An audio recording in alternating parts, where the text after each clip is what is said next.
మీరు కూడా తెలిసి తెలిసి ఊరికి ఎందుకు మాట్లాడతారు? మీకు మీకు తెలియదా? పాలమూరు ఉద్యమాలు జరిగినప్పుడు మీరు లేరా?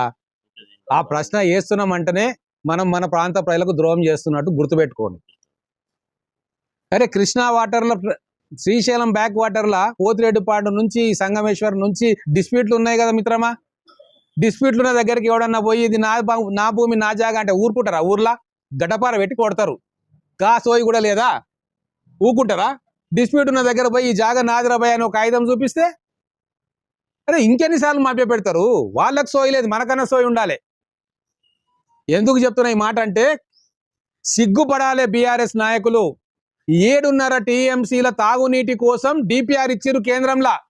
సిగ్గుండాలి, ఉమ్మియాలి మహబూబ్ నగర్ ప్రజలు మీ మొఖాల మీద. 7.5 టీఎంసీల ప్రాజెక్టుకు 30,000 కోట్ల రూపాయలు ఖర్చు పెట్టి ఇంకా తగుదునమ్మా అని వచ్చి ఎక్స్ప్లెనేషన్ ఇచ్చుకుంటున్నారు.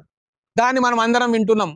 అంటే పాలమూరు ప్రజలు శాంత స్వభావులు, ప్రేమమూర్తులు అని చెప్పి ఇంకా తడిగుడ్డతోటి గొంతులు కోస్తారా? ఈ ప్రాజెక్ట్ అయిపోతుండే జూరాల నుంచి. మీరు మొగోళ్ళు అయిన ఉంటే ఇంకో ప్రాజెక్టు చేసి కల్వకుర్తికి, నాగర్ కర్నూలుకు, గద్వాలకు, అల్లంపూర్కు, కింది భాగం మహబూబ్ నగర్కు నీళ్లు తెచ్చుకునేది ఉండే. 3 లక్షల ఆయకట్టు ఉన్న కల్వకుర్తి లిఫ్ట్ను కంప్లీట్ చేస్తుంటే అదే వాటర్ నుంచి అయిపోతుండే.